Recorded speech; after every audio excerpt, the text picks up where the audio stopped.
and welcome to Thrive at Home. My name is Sam. Hi, I'm Carrie. And today we're going to talk about empathy. So recently we had something happen where I was reminded of the need for empathy. And it was that I came home and I looked in the backyard. I can't remember exactly how it happened, but anyway, I looked in the backyard and I was like, whoa, the pool water is really high. So it's almost overflowing the pool. Yeah. So if you have a pool, you know that water evaporates. Okay. Kids do cannonballs from the side and spill water over. That's part of the joy of having a pool. We're blessed to have a pool. I'm very thankful for it. So you have to fill the water. Well, so what had happened was Carrie had filled the water and left it running. Right. Well, and for us, when usually we have all the windows and stuff open, right? But it's been so warm lately, so we've also been blessed with air conditioning. So I had the AC on, and then I started cooking. Yep. Right? And I turned the water on during the day. I gone out, fed the dog, turned the water on, came inside, closed all the doors. So then I can't hear the water running because all the windows and doors are closed. Right. And I'm cooking and doing my thing, and all that comes on. And so then when Sam walks in, he's like, something up with the water. So I can't remember. Had you already caught it and turned it off? No, I didn't. I was just like, I forgot. Okay. Yeah, it was panic. All right. Yeah. So the deal is with our pool is when it gets to the very top, you can't just leave it there. It would be kind of nice. Like, oh, wow, I'll just leave it over full. But because of the way that the stones, they'll pop. Anyway. The cement pops, yeah. So we have to drain it. We have to drain it back to the... So, okay, to help Carrie, I set the thing up, draining, turned the pool pump on again so that it began to cycle and pump water out. And then I came inside and I said, let's set the timer. Will you set the timer? And I said, for how long? 15 minutes. 15 minutes. So I set the timer for 15 minutes because I was already in the kitchen. Set the timer. So then I take the kids. Right. We all go to the park. That was the deal. So I got Asher, both kids, off to the park. Okay, while Carrie's fixing dinner. Come home. Go about our night. Everything's great. Next morning, I look out at the pool. And it was already like 9 o'clock in the morning, and I text Sam. Me? Yes, that's right. I text Sam, and I'm like, did you not turn the pool draining off, the water off? Yeah. Did I not?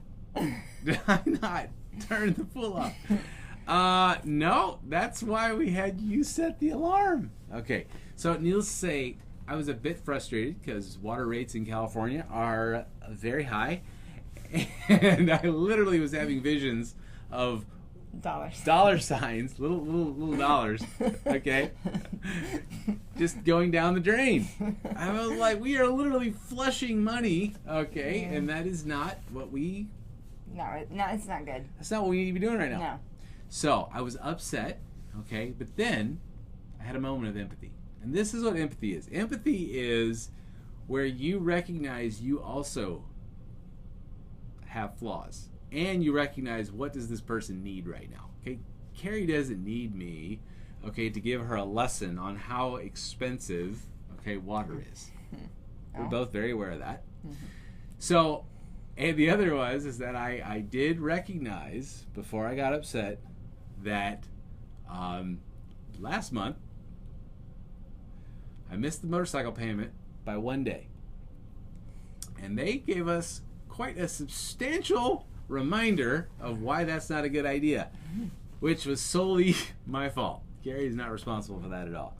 So I think empathy is the ability to both understand what it's like to be the other person right now, so you kind of put yourself in that position, and then the other is to recognize that you're also flawed.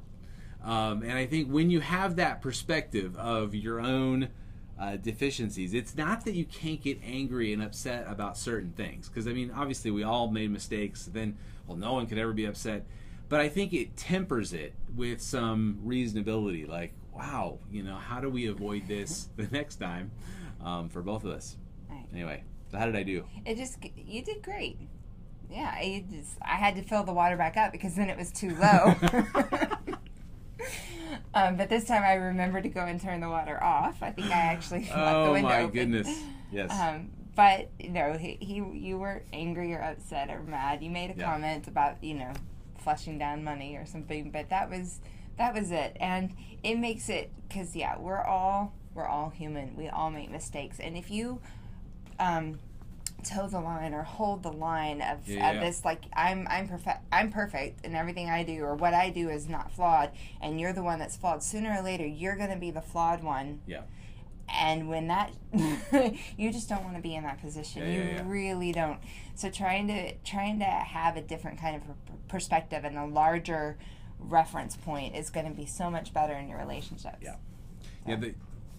Well, Scripture says that the same measure you use, is the measure that comes back in judgment. So you just want to be careful how big a scoop you're using, because you may not need too much. May not need too much. Right.